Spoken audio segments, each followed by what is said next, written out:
le pourvoyeur et le défenseur de la famille. Ça rentre dans le père berger.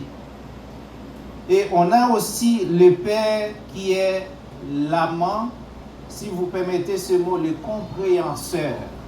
Pour ne pas dire celui qui est compréhensif, vous permettez que j'utilise le compréhenseur.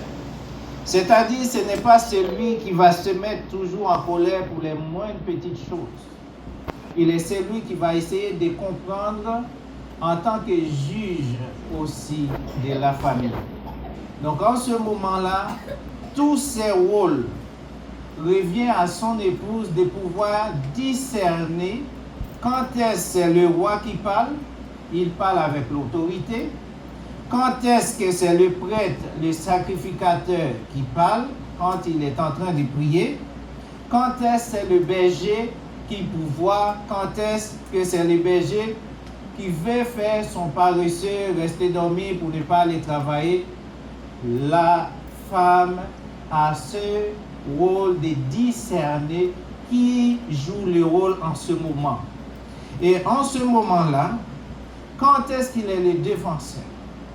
S'il y a une chose que j'essaye, je ne dis pas que vous devriez faire, mais je conseille au père. À chaque fois que vous allez vous coucher, de vous assurer que toutes les portes de la maison sont fermées. De vous assurer que chaque enfant est dans son lit. De vous assurer que tout le monde est couché.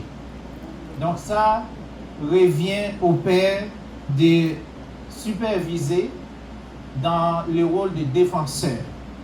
Et vous avez aussi le père qui est l'amant et le compréhenseur. Quand c'est l'amant qui parle, la femme doit être en mesure de discerner. Maintenant, je n'ai plus affaire avec le roi. Je n'ai plus affaire avec le berger. Maintenant, je suis en affaire avec l'amant. Donc, le père, c'est celui qui va manifester l'amour dans quelles que soient les circonstances.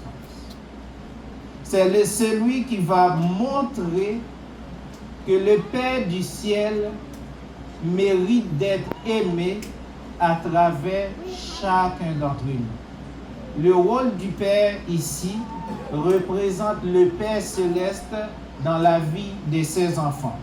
Et c'est pour cette raison, l'apôtre Paul va dire, enfants, obéissez à vos parents selon le Seigneur l'a recommandé.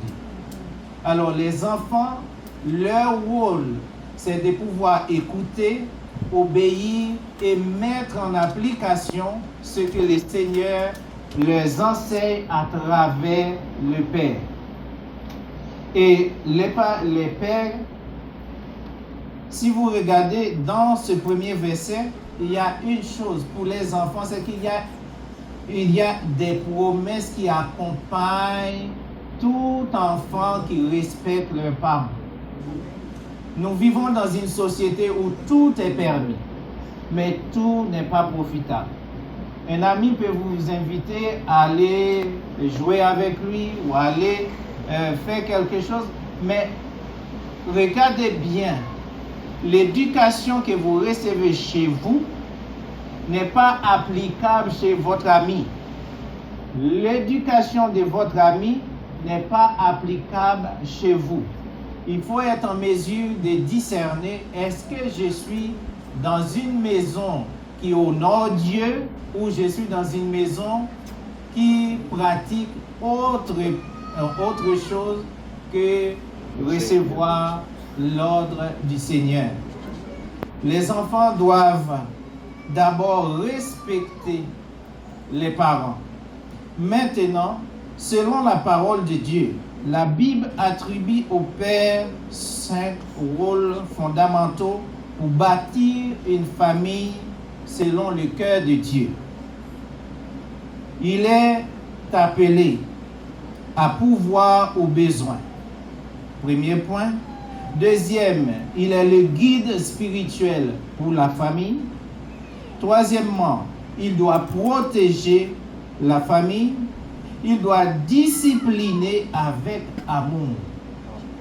Et il doit aimer inconditionnellement non seulement son épouse, mais aussi ses enfants, dans quelles que soient les circonstances et les situations. Dans la richesse, dans la pauvreté, le Seigneur veut qu'il soit son représentant dans la vie de chaque personne qu'il rencontre, dans la vie de chaque membre de sa famille, particulièrement son épouse et ses enfants. Et en agissant ainsi, vous donnez à la personne qui est devant vous le reflet du Père éternel. Donc, ces responsabilités visent à refléter l'amour de Dieu et à offrir un cadre sécurisant pour le développement des enfants.